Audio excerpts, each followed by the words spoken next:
Can you imagine a world where you would never have to tip again? Now, that wouldn't be one of the main points to abolishing tips, but it would be an indirect benefit if the US were to go through with banning tips amongst all service industries. You see, as great as tipping may seem, it comes with many negative drawbacks that few tend to take account for, except those who work in the actual industry. So, due to tips being implemented in service-based industries, it can make for some very unfair and controversial scenarios. The reason being, as good as tipping may seem, it comes with other drawbacks.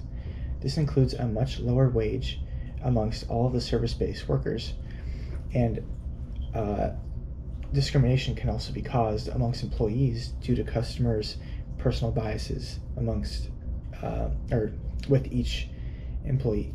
So let me explain. Now, on the topic of income service workers, they are often neglected when it comes to proper wages. This includes people like servers or taxi drivers, anyone among the service-based industry who kind of lives off of wage and tips. In this example, though, I'll be using servers. So servers are automatically put under the assumption that they will be getting tips, even though it's never a guarantee. So on top of this, tips can often vary from party size or the age of the customer or the demographic. So just that alone determines how much they're going to be getting paid off of tips, which means it's never a guarantee. So due to these factors, along with many other tips, they can be very inconsistent, which makes it hard to have a reliable wage. Every time you come into work, your paychecks are varying due to all of these factors. So even considering putting tips on top of the wage they already make, it is ignorant to assume that they will be making enough to compensate for the lack of wage just off of tips. However, in opposition to this, many employers fail to take this into account, and employers tend to think of tipping as almost a fixed wage. The server is assuming it will be reliable enough and steady enough to make or exceed the standard minimum wage on a regular basis. The same can be said from a study. Restaurants can be physically and emotionally demanding while also underpaying their servers enough that they need to rely on tips as their primary source of income. This came from Bateman from the state of New York. In the employer's mind, it is just another excuse to make budget cuts and save money.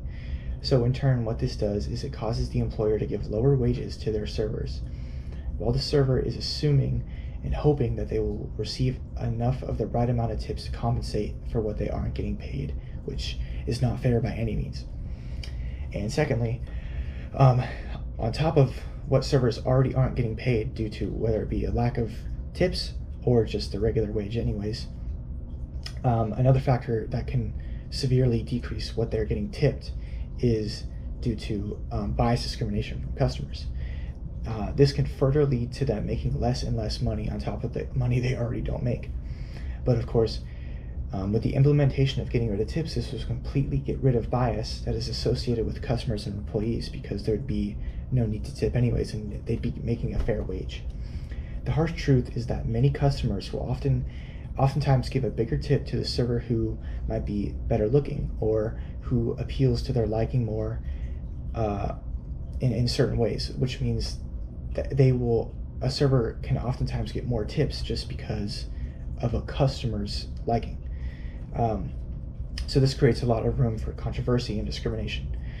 One example was done by a study by Cornell. Quote, "They found that both white and black taxi cab passengers tipped white drivers more than black drivers."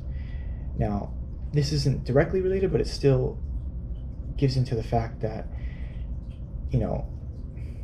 people can be paid differently depending on who is providing the service and also who is receiving the service and how much they're paying them.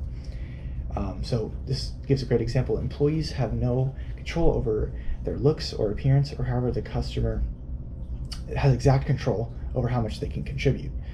So much so that a very similar study was conducted with similar results by a journalist association. Quote, several studies analyze how tipping differs by the ethnicity of the tipper and the tipped worker. The final column shows that white passengers tipped more. This is by Cornell.